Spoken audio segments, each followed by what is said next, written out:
Bismillahirrahmanirrahim. Assalamualaikum warahmatullahi wabarakatuh. Alhamdulillahirabbil alamin wa bihi nasta'in wa ala umuri dunya waddin wa ala alihi washabihi ajmain. Allahumma shalli ala sayyidina Muhammad wa ala ali sayyidina kama shallaita ala Ibrahim bil alamin innaka Hamidul Majid. Rabbi shrah sadri wa yassir li amri wa hlul 'uqdatam min lisani yafqahu qawli amma ba'du. Alhamdulillah, kita panjatkan puji serta syukur kita kepada Allah Subhanahu wa taala. Karena dengan rahmat dan karunia-Nya lah kita masih diberikan kesehatan, panjang umur, iman dan Islam kita. Salawat berkah salam kita sampaikan ke baginda Nabi besar Muhammad SAW. Karena wasilahnya dari beliau, kita hidup dalam keadaan terang benderang, dalam keadaan iman dan Islam kita.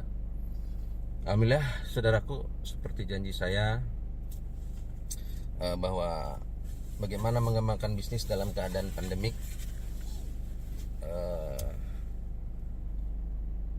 Saya akan kasih atau kita berbagi strategi-strategi apa aja yang harus kita lakukan dalam dunia bisnis.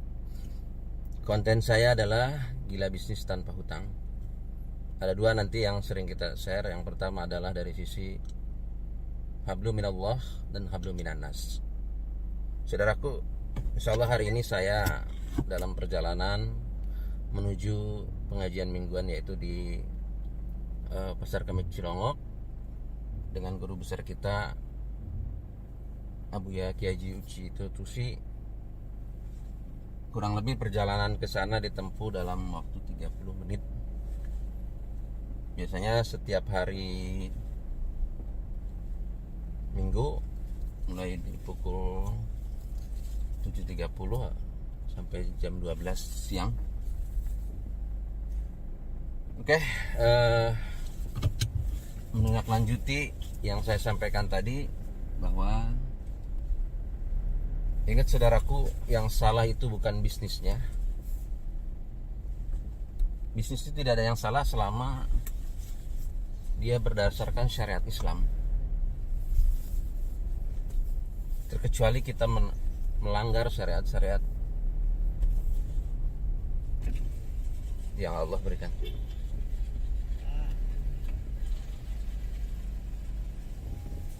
Nah, jadi yang salah itu bukan bisnisnya tapi pengelolaannya.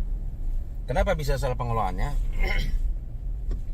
Yang pertama adalah kita harus jaga hubungan kita dengan Allah. Karena hanya Allah lah pemberi rezeki buat kita. Kita sebagai pengusaha selalu berpikir logika. Nah, manakala kita selalu berpikir logika,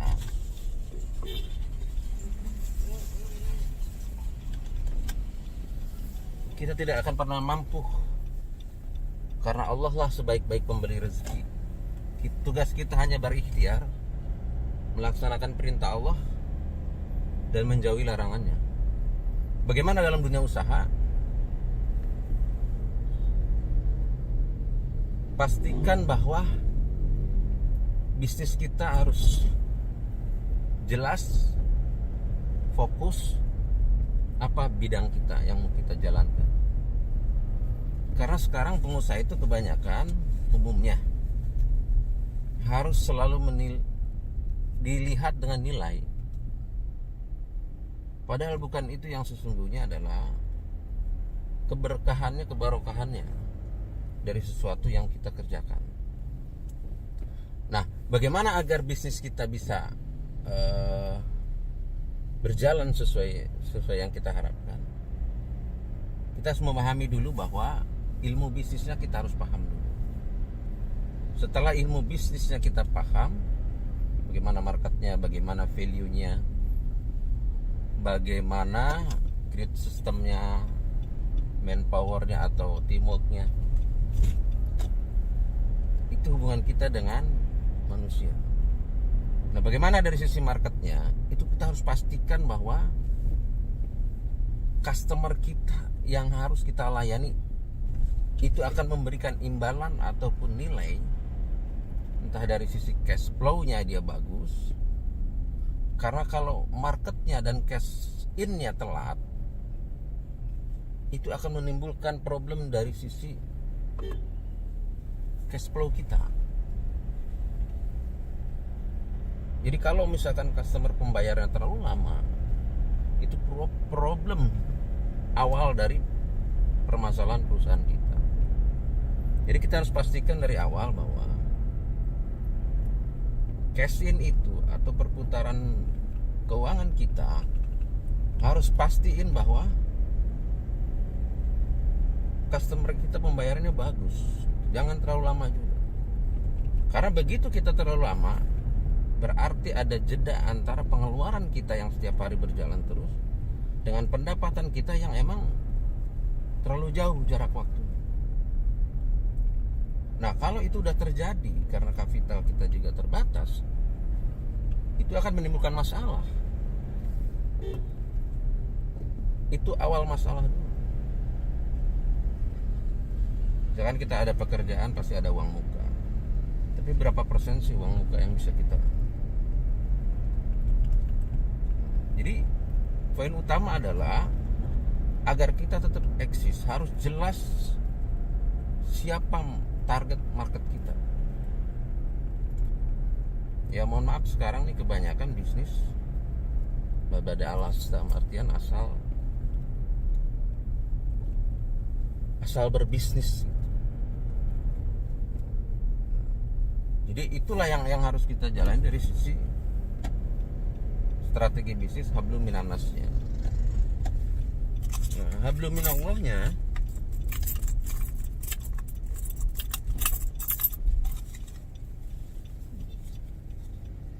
kita juga harus berpikir bahwa bagaimana menjaga hubungan kita dengan Allah. Karena sebaik-baik pemberi rezeki adalah Allah. Kita sebagai umat kita hanya berikhtiar. Tugas kita hanya berikhtiar. Allah lah yang menentukan dari setiap apa yang kita lakukan.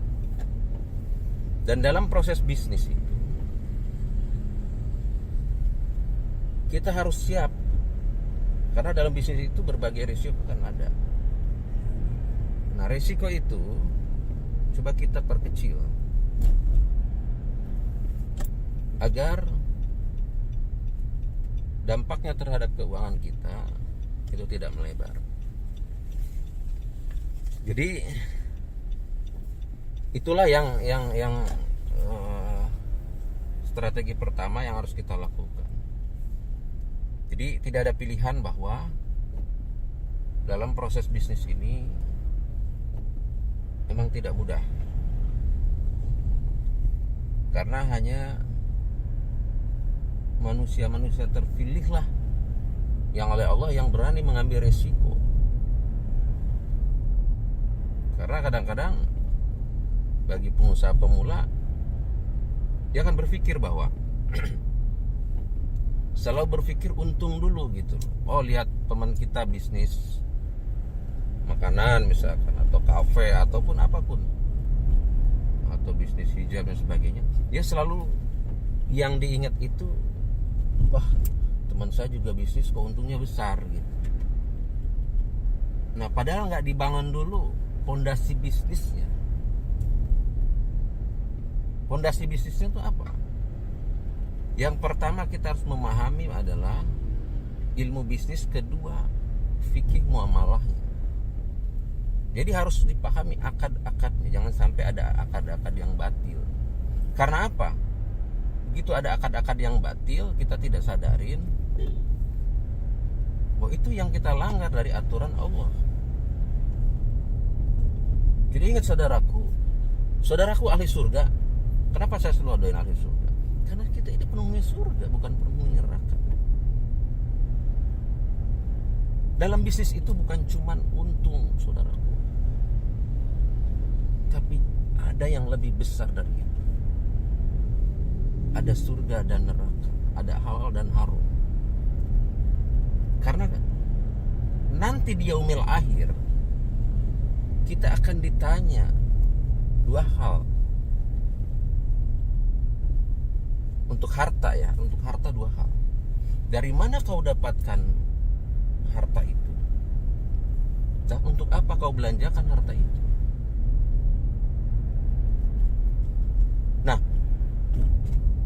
akan dihisab kita di yaumil akhir bahwa dari mana kita dapatkan harta itu.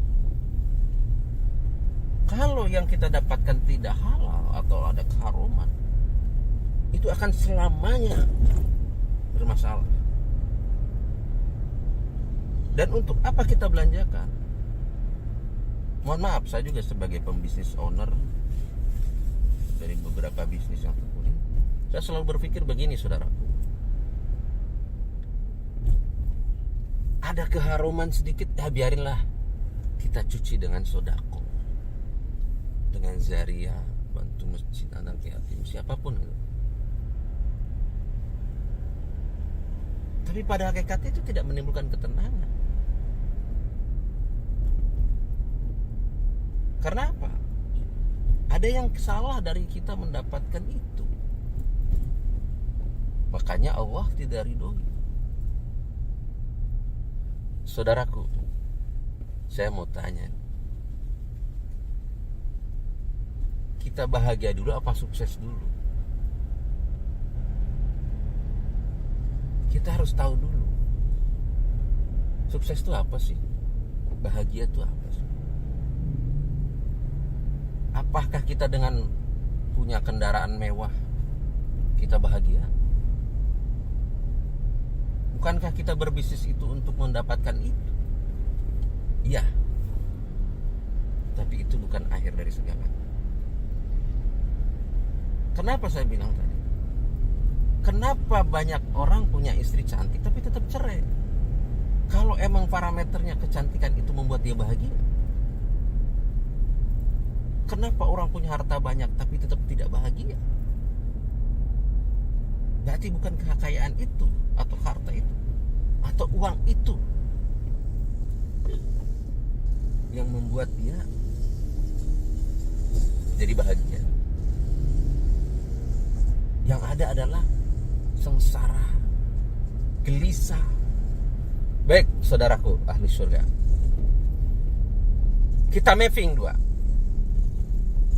satu di kiri, satu di kanan. Kalau dalam hidup kita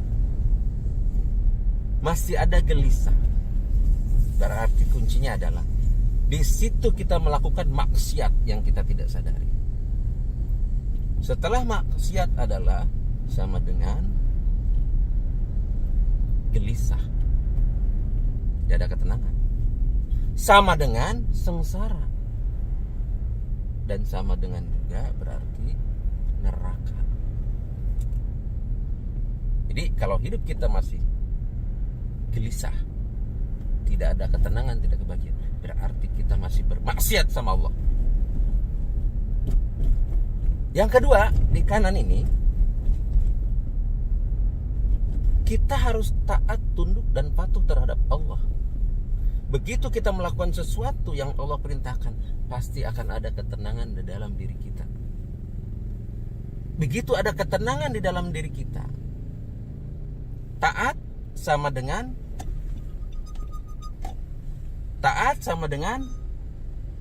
ketenangan. Nah, ketenangan akan menimbulkan kebahagiaan. Berarti bukan untuk harta dan sebagainya. Nah, setelah ada kebahagiaan, berarti surga janji Allah. Jadi poinnya adalah setelah kita dalam bisnis harus tahu ajas bisnisnya, niat bisnis kita karena apa. Jangan pernah berpikir niat karena pengen kaya, niat karena pengen tenar, kita niatkan karena Allah. Karena itu perintah Allah. Silahkanlah kalian bertebaran di muka bumi Allah, carilah keridhaan Allah. Silahkan kita ikhtiar maksimal, jangan pernah ragu, maksimalkan sesuai kemampuan kita. Tapi hasil akhir kita gantungkan setinggi mungkin terhadap Allah, bukan terhadap makhluk. Karena kita akan capek, akan lelah kalau kita tergantung ke makhluk. Kenapa? Lah kita juga minta ke makhluk, makhluk juga harus meminta sama Allah. Tugas kita hanya berikhtiar memastikan bahwa ada sebab musabab rezeki itu datang. Jangan sekali-kali saudaraku bahwa dengan kita berdiam diri rezeki itu datang. Rezeki itu harus kita jemput, harus kita proses. Dalam bisnis misalkan, lakukan seperti bidang kita. Buatlah misalkan kita perusahaan kita yang betul-betul produktif. Bagaimana value-nya kita? Kenapa customer kita memilih kita? Bagaimana pelayanan kita? Bagaimana target kita? Bagaimana adab-adab dalam bisnis? Mari kita contoh Rasulullah dalam berbisnis, sahabat-sahabat Rasulullah dalam berbisnis. Dan target akhir mereka bukan untuk seberapa kaya, tapi seberapa bermanfaat. Jadi saya berharap saudara-saudaraku, terutama pembisnis pemula, mari kita niatkan kembali bahwa yang salah itu bukan bisnisnya, yang salah itu pengelolaan. Ingat saudaraku, kalau kita mau neken cash out pengeluaran kita, hindari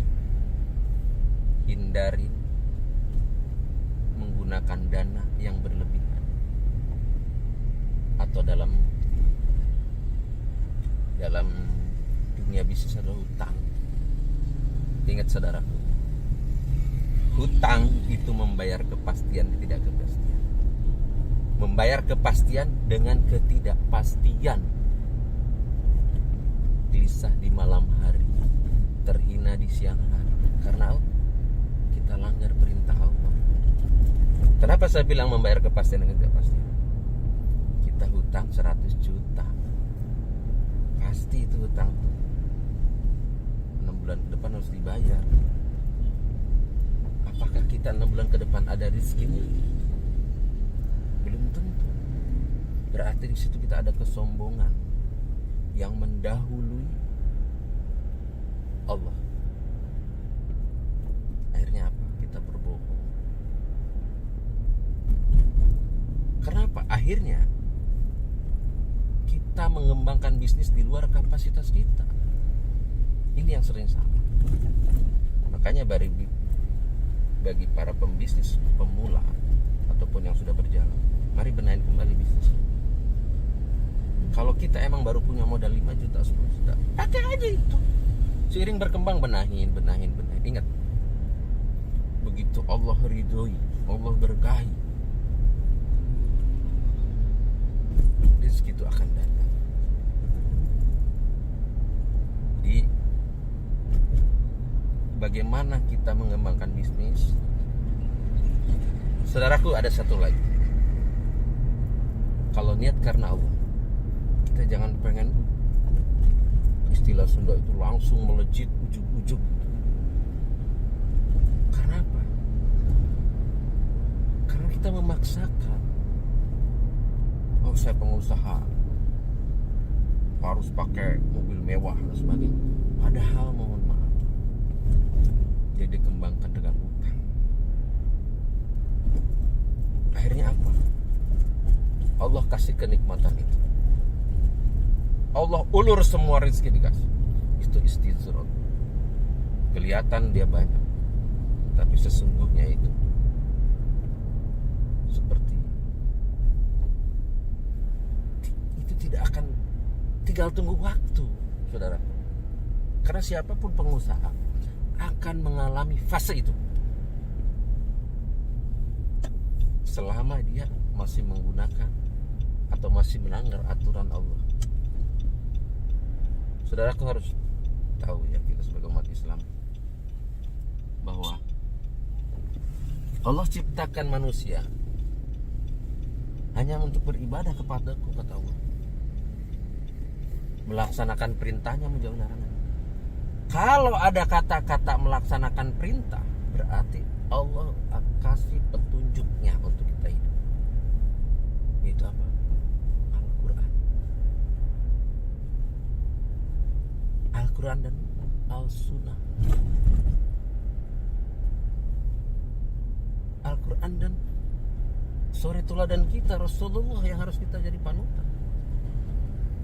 Insya Allah, Kalau itu yang kita lakukan, saudaraku,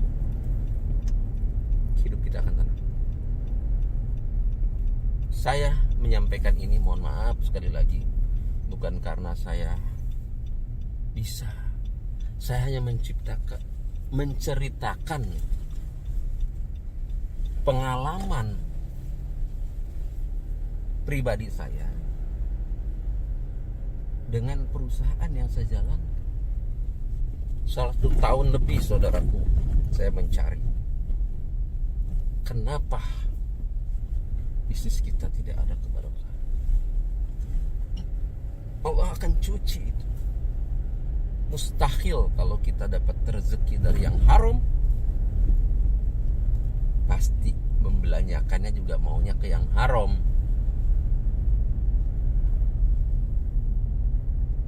Tapi kalau rezeki itu yang didapat dengan halal, akan ada ketenangan. Dan setelah ketenangan itu ada kebahagiaan. Bukan sisa hidup kita, saudaraku. Ingat, saudaraku. Ingat, saudaraku. Kematian tidak akan pernah nunggu taubatmu. Saya cerita begini, saya pengen berbagi, saudara. Karena kalau kita tidak mengalami sendiri bagaimana proses hijrah demi hijrah itu yang saya lakukan, kita dicuci sama Allah agar bersih kembali, dan itu tidak mudah. Kita akan dihinakan dengan pandangan manusia, tapi sesungguhnya kita diangkat derajat kita oleh Allah untuk kembali sebagai fitrahnya orang yang bersih. Jadi kita jangan pernah silau dengan siapapun, dengan banyaknya harta, dengan banyaknya jabatan dan sebagainya, kalau dia didapatkan dengan tidak halal. Jadi itulah, saudaraku, tips atau strategi yang dalam dunia usaha harus kita benahi. Nah, bagi pengusaha yang sudah berjalan, lakukan proses hijrah. Berhentikan akad-akad batilnya. Nah, kalau kita mau lakukan proses itu, kita harus selalu mengaji. Karena thalabul ilmi itu mulai dari kita lahir sampai kita meninggal, itu diwajibkan. Kenapa? Kita ini harus haus ilmu. Bukankah kita salah dalam bisnis karena ilmu kita kurang? Kalau ilmu kita itu nggak memahami, jadi saudaraku, pastikan sebagai seorang muslim harus punya tagline dalam hidup. Apa itu? Apalagi seorang pengusaha.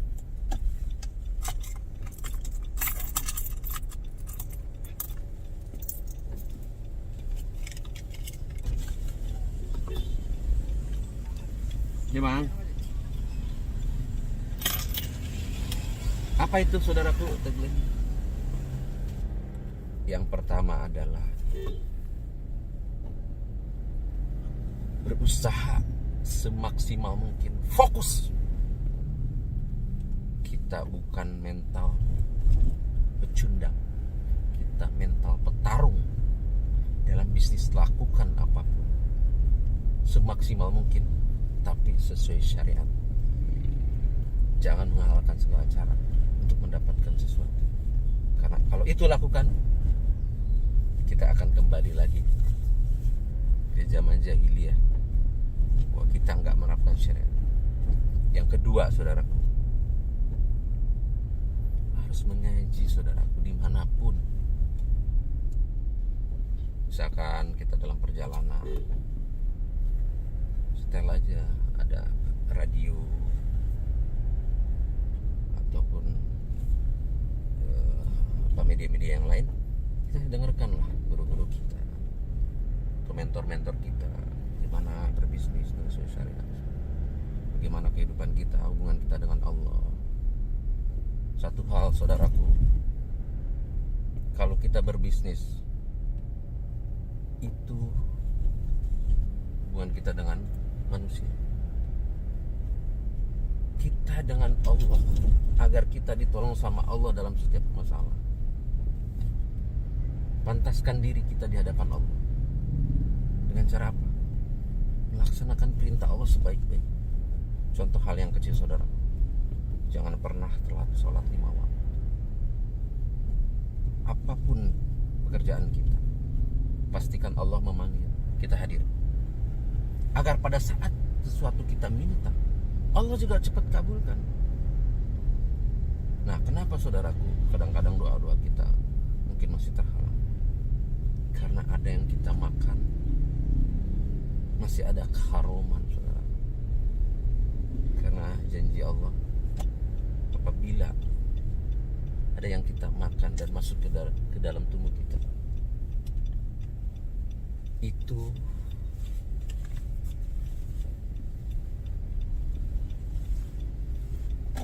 sebentar saudara,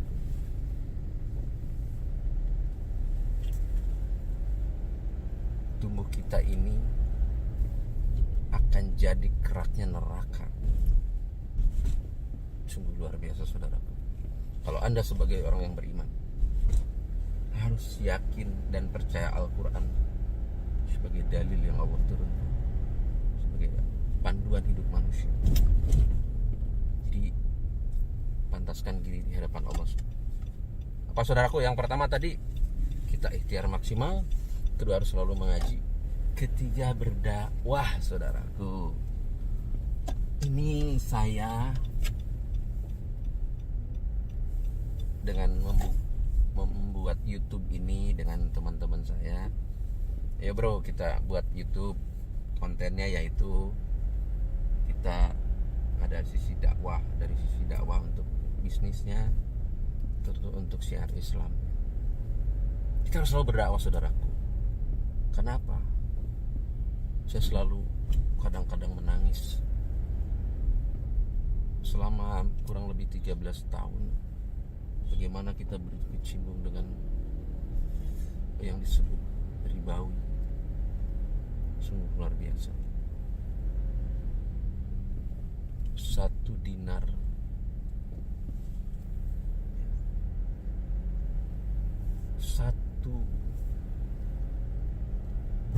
itu sama dengan berzinah dengan ibu kandungnya.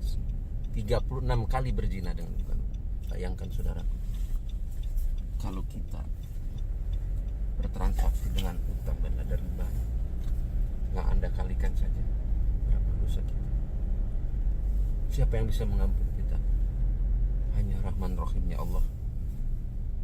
Makanya kita perbanyaklah amal ibadah kita. Dengan salah satu adalah berdakwah. Karena berdakwah itu tidak dikurangin pahala kita sedikit pun. Tidak dikurangi pahala kita sedikit pun dari apa yang kita dakwahkan, kalau orang itu melaksanakan atau mendengarkan wasilahnya dengan dakwah dari kita.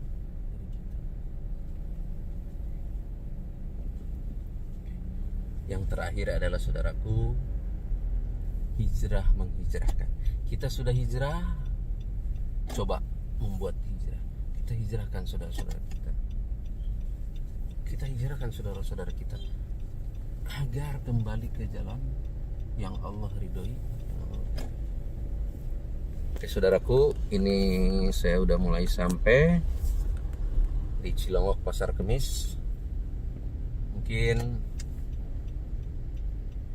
tip ataupun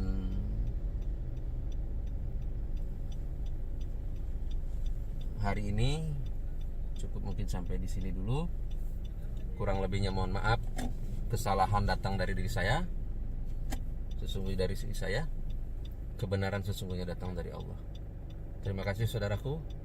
Assalamualaikum warahmatullahi wabarakatuh.